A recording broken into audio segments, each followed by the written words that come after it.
माली गरीशार्ङ्गी शङ्खी चक्री च नन्दकी श्रीमान्नारायणो विष्णुर्वासुदेवोऽभिरक्षतु वनमाली गरीशार्ङ्गी शङ्खी चक्री च नन्दकी श्रीमान्नारायणो विष्णुर्वासुदेवोऽभिरक्षतु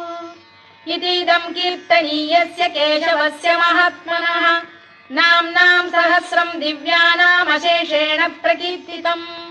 य इदं शृणुयात् नित्यं यश्चापि परिकीर्तयेत् नाशुभं प्राप्नुयात् किञ्चित् सोमुत्रेह च मानवः वेदान्तको ब्राह्मणः स्यात् क्षत्रियो विजयी भवेत् वैश्यो धनसमृद्धः स्यात् शूद्रः सुखमवाप्नुयात् धर्मार्थी प्राप्नुयात् धर्ममर्थार्थी चार्थमाप्नुयात् कामानवाप्नुयात् कामी प्रजार्थी चाप्नुयात् प्रजाम् भक्ति